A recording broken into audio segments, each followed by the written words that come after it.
Welcome back to the ABC General Hospital Spoilers channel, where today we're diving deep into the shadowy secrets surrounding Jacinda Bracken and her tangled web with Michael Corinthos. In the high-stakes world of Port Charles, trust is a fragile commodity, and as tensions rise over the shooting of Drew Cain, one woman's alibi could unravel everything for the powerful Quartermain heir. Jacinda Bracken burst onto the scene like a storm cloud over the harbor, openly admitting her life as a sex worker while hiding layers of intrigue beneath her confident facade. She's no stranger to the night's shadows, navigating clients and cash with a street-smart poise that's both alluring and guarded. But when Michael Corinthos, the brooding businessman with a chip on his shoulder, approached her with an offer too lucrative to refuse, it changed the game entirely. For a hefty sum, Jacinda agreed to pose as his girlfriend and provide a rock-solid alibi for the fateful evening Drew Cain was gunned down in a hail of mystery and betrayal. It's a far cry from her usual gig's easy money, no strings attached, or so it seemed. Michael, ever the strategist in boardrooms and beyond, saw this as a foolproof shield against the mounting accusations. Yet, whispers in the wind suggest Jacinda's story might be as fabricated as a counterfeit ELQ stock certificate. What if her claim of solitude in that dimly lit hotel room was just the tip of a much darker iceberg?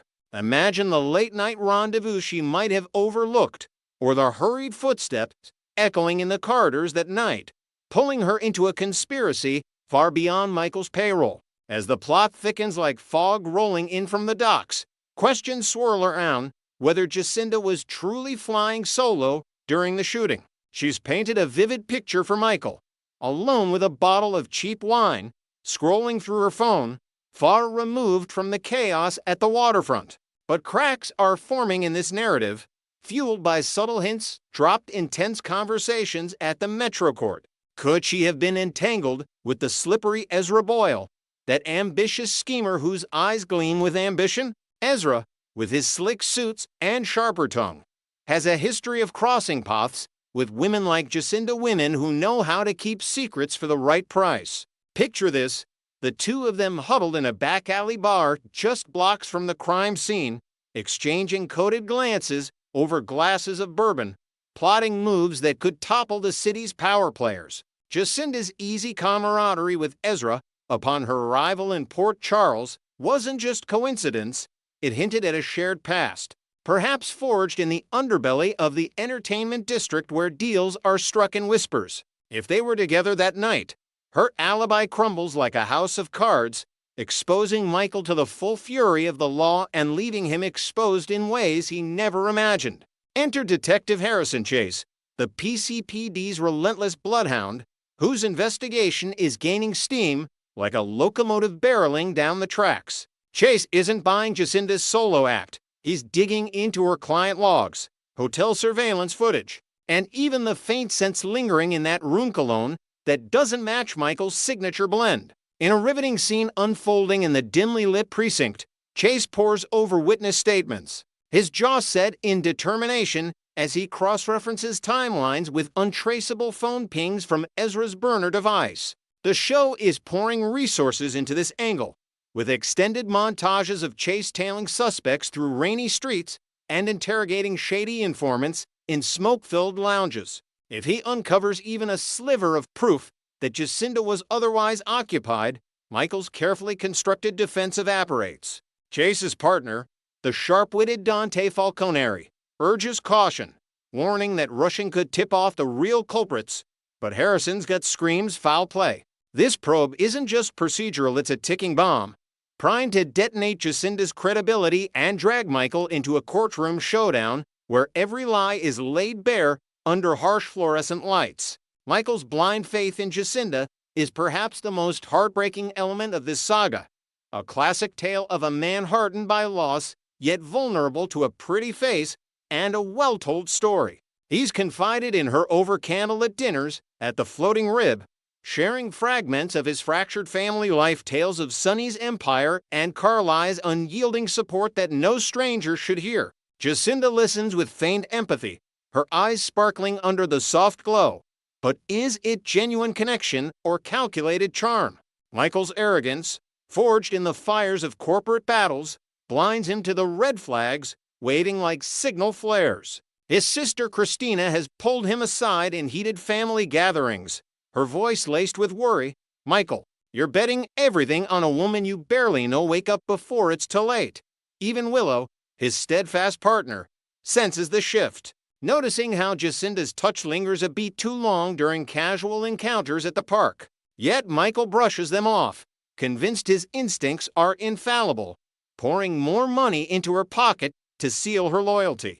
This naivety could be his Achilles heel, transforming a simple transaction into a romantic entanglement that clouds his judgment and invites betrayal from the shadows. Lurking in the periphery is Ezra Boyle, the wild card whose political ambitions could ignite this powder keg, as he gears up to challenge Mayor Laura Collins in a brutal election battle. Ezra's motives run deeper than campaign slogans. Think backroom deals with shady financiers and whispers of election tampering that echo through City Hall corridors.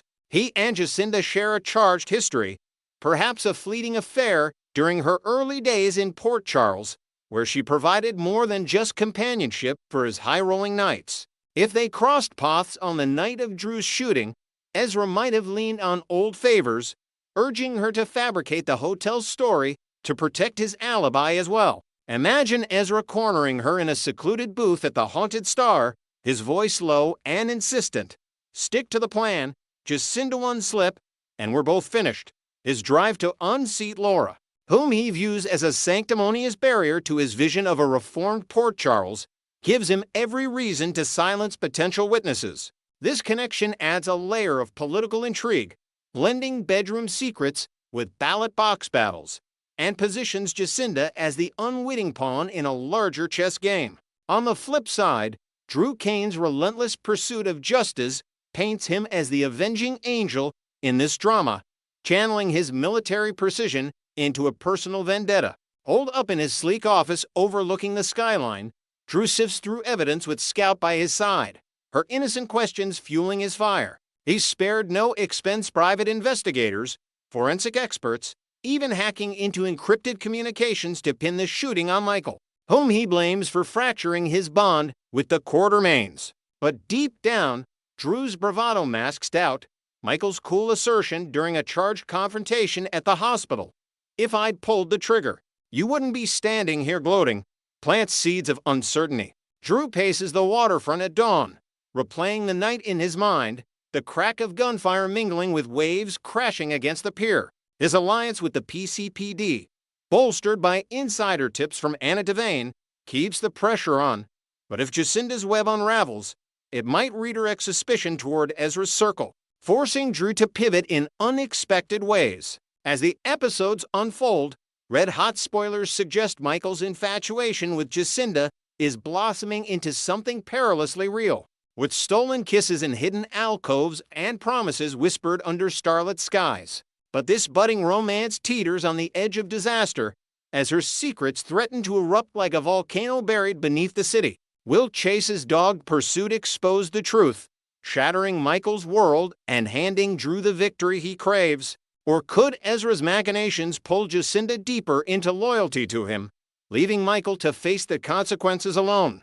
Port Charles is a powder keg of deception, and one false move could ignite it all. What do you think? Is Michael headed for a devastating betrayal that will redefine his path in the Quartermaine legacy? Next, we dive deep into the chilling possibility of a heartbreaking tragedy striking Jocelyn Jacks right in the heart of her turbulent world. As the shadows of international intrigue loom large over Port Charles, Joss finds herself entangled in a high-wire espionage plot that could unravel everything she holds dear, pushing her skills to the brink and testing loyalties in ways no one saw coming. In the dimly lit corridors of the WSB headquarters, Jocelyn Jacks receives her most audacious assignment yet from her enigmatic boss, Jack Brennan, thrusting her into a web of deception that feels straight out of a thriller novel. The mission: infiltrate the inner circle of the elusive Marco Rios by forging an unlikely alliance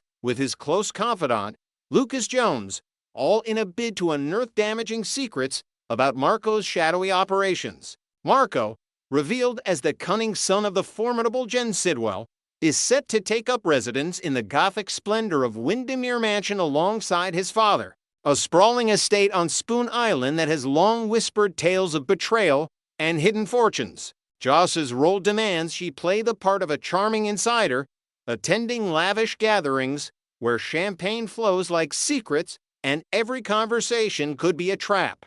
But what drives Brennan to hand such a volatile task to Joss, a relative newcomer whose experience pales against the seasoned operatives of yore? Perhaps the WASB's recruitment pipelines have run dry amid global tensions, forcing the agency to tap into unconventional talent like Joss, whose street smarts from Port Charles give her an edge in navigating personal deceptions. As Joss steels herself for this undercover charade, her partner Vaughn voices sharp reservations during a tense briefing session with Brennan, his voice laced with the protective fervor of someone who's seen too many close calls. Vaughn, a battle-hardened agent with scars from past missions etched into his demeanor, argues vehemently that deploying Joss on an operation with international ramifications is akin to sending a lamb into a den of wolves, especially when the stakes involve Sidwell's vast criminal empire, rumored to span from black market dealings to political manipulations.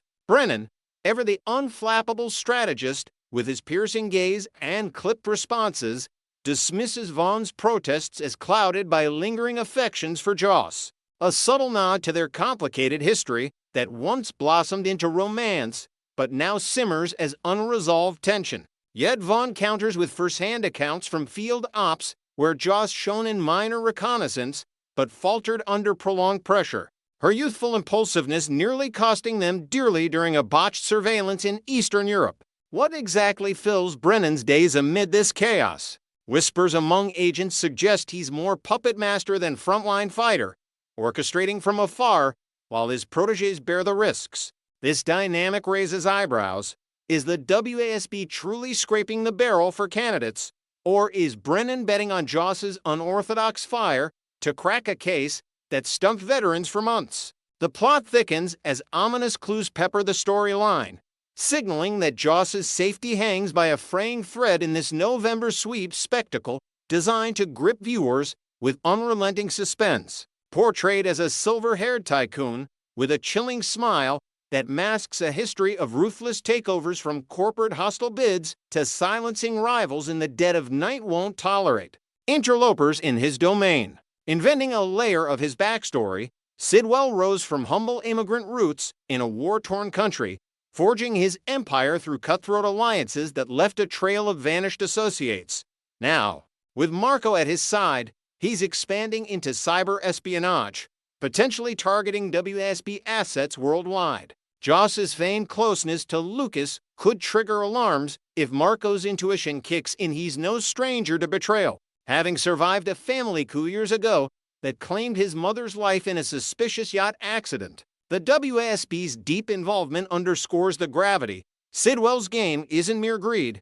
It's a calculated bid for power that could destabilize alliances across continents, with Joss positioned as the unwitting spark that might ignite it all. Fans speculate wildly online, theorizing that a hidden artifact in Windermere's vaults, perhaps an encrypted ledger detailing Sidwell's dealings, holds the key, and Joss's charm offensive might lead her straight to it, or straight into peril. Amid the mounting threats, Vaughn's role emerges as a poignant wildcard, torn between duty and the ghosts of his past with Joss that refuse to fade. No longer entangled romantically after a whirlwind affair that ended in mutual heartbreak amid clashing schedules and near-death scrapes, Vaughn has stepped into the shoes of the disgraced informant Colette Moreau, whose snitching led to her dramatic downfall last season. This makes him expendable in Brennan's cold calculus, a disposable asset if the op goes south. Picture a late-night stakeout scene. Joss, disguised in an elegant gown, slips away from a Windermere soiree to rendezvous with Vaughn in the fog-shrouded gardens, her whisper urgent as she shares a cryptic clue about Marco's next move. Vaughn's eyes darken with worry, his hand brushing hers instinctively before he pulls back, reminding her of the lines they can't cross. But as Sidwell's enforcers close in, will Vaughn's instincts override protocol? Invented flashbacks reveal their bond forged in a high-stakes training exercise where Joss saved his life from a simulated ambush, cementing a loyalty deeper than orders. His potential sacrifice looms large. In a heart-pounding climax, Vaughn could draw fire during Joss's extraction, buying her time with his own life, echoing the tragic arcs that define General Hospital's emotional core.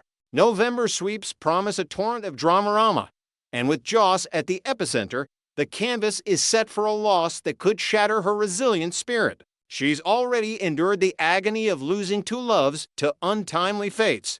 First, Oscar Nero, whose battle with a brain tumor stole him away in a poignant farewell that left Joss questioning fate's cruelty.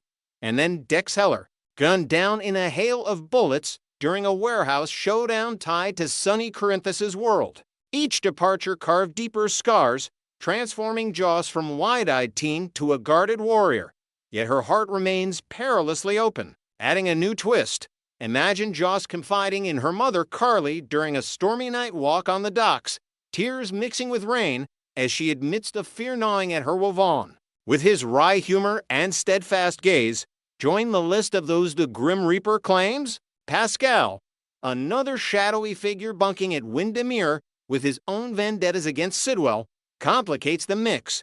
His knowledge of the mansion's secret passages could aid Joss, but his volatile temper might turn ally to adversary in an instant. Vaughn, privy to Pascal's reputation as a double-crossing mercenary from old WSB files, positions himself as her silent guardian, shadowing her moves from afar with tech gadgets that beep warnings in the dead of night. This saga not only spotlights Joss's growth as an agent, her quick wit turning a potentially disastrous dinner with Marco into a goldmine of overheard intel, but also dissects the toll of espionage on personal ties, a theme General Hospital weaves masterfully. Sidwell's ruthlessness extends to psychological warfare. Rumors swirl of a planted mole within the WSB, forcing Brennan to second-guess every ally, including Vaughn. Joss's infiltration yields early wins, like swiping an encrypted phone from Lucas's study during a distracted moment, but each step heightens the peril, with Windermere's creaking halls echoing like omens. As the month unfolds, expect twists. Perhaps Marco develops genuine suspicions, leading to a confrontation where Joss's cover nearly cracks. Or Vaughn intervenes in a chase through the island's labyrinthine caves, his sacrifice unfolding in slow-motion agony that rips at the audience's heartstrings. GH fans, with Joss's love life a graveyard of what-ifs, do you believe she's truly jinxed in matters of the heart, or will this mission forge an unbreakable bond that defies the odds? Next, we will learn about the ongoing buzz surrounding M. Rylan and whether her days in Port Charles are truly behind her. Fans of the iconic ABC soap opera have been whispering the same persistent question for years now.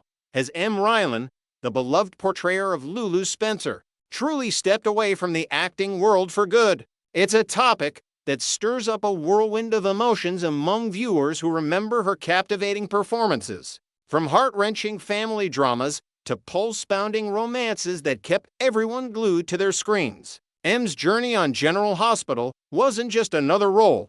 It was a cornerstone of the show's emotional landscape, where her character's resilience and vulnerability mirrored the ups and downs of real life. But as time marches on, curiosity about her current path has only grown, especially with the soap opera landscape evolving rapidly in recent years. Many wonder if she's simply taking a well-deserved break or if she's charting a new course entirely outside the spotlight. This speculation isn't baseless. It's fueled by her noticeable absence and the glimpses she shares into her off-screen world that hint at a life far removed from scripted lines and studio lights. Delving deeper into M's decision to prioritize her personal life, it's clear that family has become her true leading role these days. After wrapping up her run on General Hospital, M embraced the role of a full-time stay-at-home mom with an enthusiasm that radiates through her social media posts. Picture this: mornings filled with school runs, afternoons crafting homemade meals that blend her Midwestern roots with creative twists, and evenings tucked in with bedtime stories that spark imagination in her 3 children.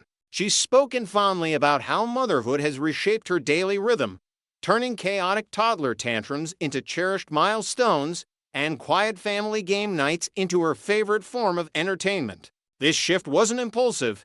It stemmed from a profound realization during the height of her acting career, when long hours on set clashed with precious family moments she didn't want to miss. Em has even shared anecdotes about turning her home into a cozy haven, complete with personalized playrooms adorned with artwork from her kids' latest finger-painting adventures. For her, this chapter isn't about sacrifice, but about nurturing the bonds that matter most, allowing her to recharge in ways that no award or applause ever could. Beyond the joys of parenting, Em has discovered a creative outlet that surprisingly aligns with her artistic soul: knitting. What started as a simple hobby during quiet evenings has blossomed into a full-fledged passion, where she weaves intricate patterns inspired by the dramatic flair of her past roles. Imagine her curled up on the couch, needles clicking rhythmically as she creates scarves in bold, swirling colors that evoke the stormy skies of Port Charles or soft pastels reminiscent of Lulu's tender moments. She's not just knitting for fun. Em has ventured into sharing her designs online, offering tutorials that blend beginner-friendly tips with advanced techniques for fellow enthusiasts. This craft provides a therapeutic escape, a way to channel her storytelling instincts into tangible creations that bring warmth and comfort to others. Fans have been delighted by her occasional reveals, like a family photo where everyone sports matching wear-upon hats, turning what could be a mundane activity into a symbol of her reinvented self. It's a far cry from memorizing lines, but it underscores her adaptability and the quiet fulfillment she's found in slowing down. Of course, Em hasn't completely severed ties with her soap opera family. Her enduring friendship with Kirsten Storms, who plays Maxie Jones on General Hospital, remains a highlight that keeps her connected to that world. The two have been inseparable confidants for over a decade, bonding over shared experiences on set and the unique pressures of daytime TV life. They often reunite for casual coffee dates or virtual catch-ups, swapping stories about everything from parenting hacks to the latest binge-worthy shows. Kirsten has publicly praised Em's strength in choosing family first, calling her a beacon of balance in interviews that warm the hearts of fans. These gatherings aren't rare. They've included fun outings like beach picnics, where they reminisce about filming iconic scenes, laughing over blooper reels that never made it to air. This sisterhood extends beyond nostalgia. It's a support system that reminds them of her impact, even as she steps back. Through Kirsten, glimpses of Em's humor and warmth filter back to the fanbase, fueling hopes that their paths might cross professionally again someday. Reflecting on her final days in Port Charles, Em's last appearance aired in 2020, marking the end of an era that left a void in the Spencer family storyline. That year was tumultuous for everyone, with the pandemic reshaping productions and personal lives alike. But Em's exit felt particularly poignant. Her portrayal of Lulu had evolved from a rebellious teen into a multifaceted woman navigating love, loss, and legacy, including her marriage to Dante Falconeri and the trials of raising their son Rocco. The character's coma storyline provided a dramatic cliffhanger, but as episodes progressed without her, viewers speculated endlessly about potential awakenings or returns, and poured her heart into those final scenes, drawing from personal experiences to infuse authenticity into Lulu's struggles. Yet, by the time the dust settled, she had already shifted her focus, choosing to let that chapter close on her terms. The absence was felt acutely during major events like holidays in Port Charles, where Lulu's presence would have added layers of emotional depth to family gatherings. Despite the outpouring of love from fans clamoring for her comeback, Em has been unequivocal about her stance. A return to General Hospital isn't on the horizon. In various updates, she's expressed gratitude for the memories, but emphasized her commitment to a life unscripted and unpredictable. This decision aligns with her values of presence over performance, allowing her to attend school plays and soccer games without the pull of call sheets. Fans have flooded social media with campaigns like Bring Back Lulu, sharing montages of her best moments and petitions that rack up thousands of signatures. M acknowledges this support with touching responses, often thanking them for the joy her work brought while gently redirecting the conversation to her current adventures. It's a delicate balance honoring her legacy without reigniting expectations, but one she navigates with grace. For the showrunners, her absence has prompted creative pivots, introducing new dynamics that keep the Spencer saga alive, though many agree it hasn't quite captured the same spark. The plot thickened in August 2024, when news broke that Lulu Spencer was set to return to Port Charles, but not with M in the role. Instead, the character was recast with up-and-coming actress Alexa Havens, a move that sent shockwaves through the fandom. M, ever candid on Instagram, voiced her disappointment in a post that captured the raw emotion of the moment. Yes, it is true. GH has decided to recast Lulu. Although I'm very disappointed with their choice, I am glad to finally have closure. This statement resonated deeply, highlighting the bittersweet finality for someone who had embodied the role for nearly a decade. Behind the scenes, the recast was part of a broader refresh to inject fresh energy into long-running arcs, with Alexa bringing a youthful intensity to Lulu's reawakening from her coma. Yet, for M, it closed a door she hadn't anticipated slamming shut so definitively.